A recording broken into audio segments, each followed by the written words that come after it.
இன்றைய crypto market நிலவரம் மற்றும் என்னென்ன நிகழ்வுகள் இந்த 2 நாளில் நடந்திருக்கு கிரிப்டோ உலகத்துக்குள்ளன்றதை ரொம்ப தெளிவாக இந்த வீடியோவில் பார்க்கலாம். Come on, let's get into the video.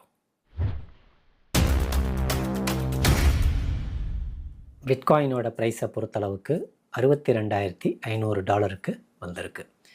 ETH வந்து $1,850 வந்திருக்கு. அதே மாதிரியே பார்த்திங்கன்னா இந்த ஃபியர் அண்ட் க்ரீட் இண்டெக்ஸ் வந்து இதுக்கு முன்னாடி 35, 36 இருந்தது, இப்போ 29க்கு வந்திருக்கு. பேனிக் மோடை நோக்கி கொஞ்சம் கொஞ்சமாக நகர்ந்துக்கிட்டு இருக்கு. ஓவரால் கிரிப்டோ மார்க்கெட் வந்து 2.25 ட்ரில்லியன் 2.3லேருந்து கொஞ்சம் குறைஞ்சிருக்கு, 2.25 ட்ரில்லியனுக்கு வந்திருக்கு. பிடிசியோட டாமினன்ஸ் வந்து 56.7 56.8 இருந்தது, 56.1க்கு வந்திருக்கு. இதுதான் பிடிசி ETH சம்பந்தமான கள நிலவரம். CPI data, PPI data, inflation இதெல்லாமே எதிர்பார்த்த அளவோட கம்மியாக தான் வந்திருக்கு. பிபிஐயை பொறுத்தளவுக்கு 4.7 வந்திருக்கு, 4.9 எக்ஸ்பெக்ட் பண்ணிகிட்டு இருந்தாங்க. ஸோ அதேமாதிரி கோர் பிபிஐ வந்து 4.2%, அது 4.2 தான் எக்ஸ்பெக்ட் பண்ணிகிட்டு இருந்தாங்க. ஜாப்லெஸ் கிளைம் வந்து 2,09,000, ஆனால் வந்து எக்ஸ்பெக்ட் பண்ணது 2,02,000 அதிகமாக இருக்குது. ஸோ அதே மாதிரி இன்ஃப்ளேஷனும் பார்த்திங்கன்னா ஏற்கனவே எக்ஸ்பெக்ட் பண்ணதோட கொஞ்சம் கம்மியாக தான் வந்திருக்கு. இதனால் ரேட் கட்ஸ் இருக்கோ இல்லையோ ரேட் ஹைக் இருக்கிறதுக்கான சான்சஸ் வந்து ரொம்ப கம்மி. பட் ரேட் ஹைக் பண்ணணும்னு சொல்லி ஒரு சாரார் வந்து கடுமையாக ட்ரம்ப் கவர்மெண்ட்டை விமர்சிச்சுக்கிட்டு இருக்காங்க. இன்றைக்கி ஃபெட் வந்து அவங்களுடைய முக்கியமான ஃபோர்காஸ்ட்டை ரிலீஸ் பண்ணுறதுக்கு தயாராக இருக்காங்க. அதுவும் குறிப்பாக ஜிடிபி சம்மந்தமான ஃபோர்காஸ்ட்டை. இப்போ அது இப்படி ரிலீஸ் பண்ணும் போது அந்த ஜிடிபி வந்து லெஸ் தேன் 5.5% இருந்தால் மார்க்கெட் வந்து ரொம்ப க்ராஷ் ஆகும், டம்ப் ஆகும் கடுமையாக.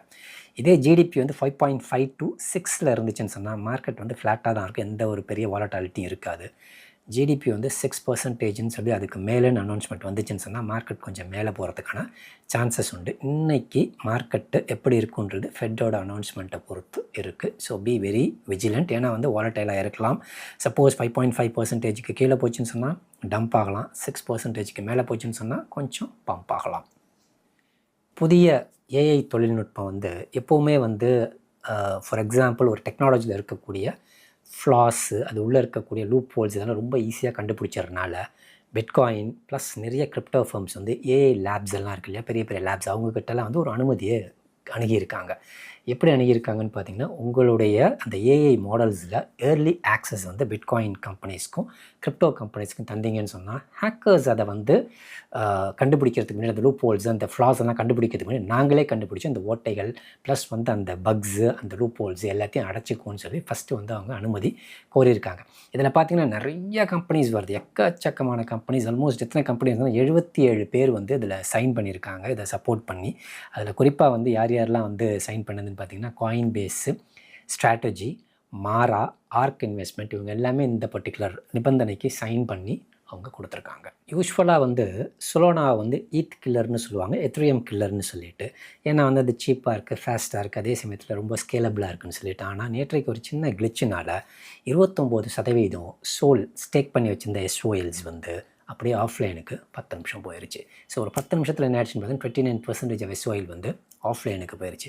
இது மாதிரி ETHல என்றைக்குமே நடந்தது. ஏன்னா மோஸ்ட் செக்யூர்டு, அது மாதிரி ஆஃப்லைன்லேயும் போகாது, அதாவது அவுட்டேஜஸ் இருக்காது, ப்ளஸ் வந்து ரொம்ப செக்யூரிட்டியும் அதிகமாக இருக்கும். இது வந்து ஒரு பெரிய கன்சர்னாக இருக்குது எஸ்ஓஎல்ல பொறுத்தளவுக்கு. அவங்க இதை எப்படி சரி பண்ண போகிறாங்கன்னு தெரியலை. Crypto.com வந்து யூஎஸோட ஸ்டாக்ஸு ETF வந்து யூரோப்பில் இருக்கக்கூடியவங்களுக்கு ஈஸியாக ஆக்சஸ் பண்ணுறதுக்கு ஒரு வாய்ப்பை ஏற்படுத்தி கொடுத்துருக்காங்க. Crypto.com introduces tokenized US securities and ETFs on the exchange's main platform for users in the European Economic Area. So இதனால் வந்து எக்ஸ்போஷர் வந்து யாருக்கு கிடைக்குதுன்னா யூஎஸோட stocks as well as ETFs வந்து யூரோப்பியன் யூனியனுக்கு கிடைக்கும். ஹார்ட்வேர் வேலெட்டில் ரொம்ப செக்யூரான வேலெட்ன்றது வந்து ட்ரெஸார் வேலெட் அப்படின்னு ஒரு வேலெட் இருக்குது. அந்த வேலெட்டை பார்த்திங்கன்னா இது வரைக்கும் வந்து எந்த பிரச்சனையுமே வந்ததே இல்லைன்னு சொன்னாங்க. அதில் ஒரு பிரச்சனை வந்திருக்கு இப்போ சமீபமாக.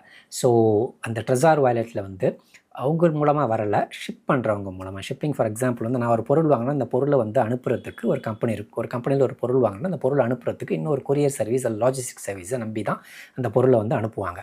ஸோ அப்படி அனுப்பும்போது அந்த லாஜிஸ்டிக் சர்வீஸ் கம்பெனி என்ன பண்ணுறாங்கன்னு பார்த்தீங்கன்னா யாருக்கெல்லாம் அந்த பொருள் போச்சோ அந்த அட்ரஸை திருடி கொடுத்துட்றாங்க. ஸோ அப்படி தான் ஷிப் வாங்க் அப்படின்ற ஒரு கம்பெனி வந்து ஸோ ட்ரெஸார்கிட்டேருந்து என்ன பண்ணுச்சுன்னா அந்த ஹார்ட்வேர் வேலெட்ஸை கொண்டு போய் பல நாடுகளில் சேர்த்துருக்கு யாரெல்லாம் ஆர்டர் பண்ணாங்களோ. அப்படி ஆர்டர் பண்ணவங்க மே மாதம் 10 ஆகஸ்ட் மாதம் 8 வரைக்கும் ஆர்டர் பண்ணதில் 13,700 பேர் ஆர்டர் பண்ணதில் அந்த டேட்டா வந்து திருடி கொடுத்துருக்காங்கன்னு சொல்லி. என்ன டேட்டான்னா அவங்களுடைய அட்ரஸ், அவங்களுடைய ஃபோன் நம்பர், அவங்களுடைய இமெயில் ஐடி, எந்தெந்த நாடுகளுக்கெல்லாம் அந்த போட்டுன்னு சொல்லி பார்த்தீங்கன்னா யூஎஸ்க்கு போயிருக்கு, யூகேக்கு போயிருக்கு, ஸ்வீடனுக்கு போயிருக்கு, கொலம்பியாவுக்கு போயிருக்கு, பிரேசிலுக்கு போயிருக்கு, இட்டாலிக்கு போயிருக்கு, போர்ச்சுகலுக்கு போயிருக்கு. இங்கெல்லாம் மே 10ஆம் தேதியிலேருந்து ஆகஸ்ட் 8ஆம் தேதி வரைக்கும் 13,700 பேருக்கு என்ன போயிருக்குன்னு பார்த்தீங்கன்னா அந்த ட்ரெஸார் வேலட் போயிருக்கு. அந்த அட்ரஸை வந்து திருடி கொடுத்துருக்காங்க. அட்ரஸ் தானே போச்சு, அதனால் பிரச்சனை இல்லைன்னு பார்த்தீங்கன்னா அந்த அட்ரஸில் இருக்கக்கூடிய இமெயில், ஃபோன் நம்பர் இது ரெண்டுத்தையும் வச்சுட்டு ஃபிஷிங் அட்டாக் நிறைய நடக்கிறதுக்கான சான்சஸ் உண்டு. ஜப்பானோட பப்ளிக் கம்பெனி மெட்டா பிளானட் அப்படின்னு ஒரு கம்பெனி இருக்குது. அந்த கம்பெனி வந்து பிட்காயினோட பிட் பாண்ட்ஸை வந்து ரிலீஸ் பண்ணுறதுக்கு தயாராக இருக்காங்க. இது ஒரு big news for Japanese. Oil கம்பெனியில் மிகப்பெரிய ஜெயிண்ட் கம்பெனி வந்து ஷெல் அப்படின்னு ஒரு கம்பெனி இருக்குது. அந்த கம்பெனி வந்து பிட்காயின் பேமெண்ட்ஸை வந்து லைட்னிங் நெட்வொர்க் மூலமாக ஆஃப்ரிக்காவில் நாங்கள் வாங்குறதுக்கு தயாராக இருக்கோம்னு சொல்லி ஒரு அனௌன்ஸ்மெண்ட் கொடுத்துருப்பாங்க. ஸோ ஆயில் கம்பெனிஸ் எல்லாம் பிடிசியை பேஸ் பண்ணி வராங்கன்றது ஒரு நல்ல நியூஸ் தான் as far as crypto market is concerned. July மாதம் நடந்த டிரான்சாக்ஷன்ஸ் வால்யூம் எக்ஸ்சேஞ்சஸில், சென்ட்ரலைஸ்ட் எக்ஸ்சேஞ்சஸில் வரிசையாக, அதாவது ஹையஸ்ட் வால்யூம்லேருந்து பார்த்தோம்னா 3வது இடத்துல வந்து MEXC பிடிச்சிருக்கு. ஃபஸ்ட்டு இடம் வந்து பைனான்ஸுக்கு போயிருக்கு. 1.61 ட்ரில்லியன் அளவுக்கு வால்யூம் ஜென்ரேட் பண்ணியிருக்கு ஒரு மாதம் மட்டும், அதாவது ட்ரேடிங் வால்யூம் அந்த ஜூலை மாதம் மட்டும்.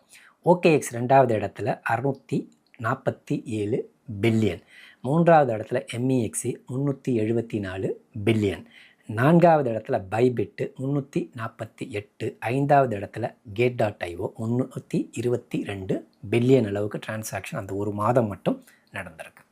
ரெவென்யூ, அதாவது கிரிப்டோவில் வந்து ரெவென்யூ எந்தெந்த ப்ராஜெக்ட்ஸ் எல்லாம் வந்து ஜென்ரேட் பண்ணுதோ அந்த ப்ராஜெக்ட்ஸ் எல்லாம் ரொம்ப கீழே வராமல் இருக்கும். ப்ளஸ் வந்து மார்க்கெட்டு ஈஸியாக என்ன ஆகிட்டு போனால் மூவ் ஆகிப்படும். ஏன்னா வந்து ரெவென்யூ ஜென்ரேட் ஆச்சுன்னு சொன்னால் தான் அவங்களால அந்த கம்பெனி நடத்த முடியும். அப்படி பார்த்தீங்கன்னா நேற்றைக்கு என்ன ரெவென்யூ வந்து நடந்தது, குறிப்பாக டீப்பின் செக்டரில் சில ப்ராஜெக்ட்ஸ்ல நம்ம இப்போ பார்ப்போம்.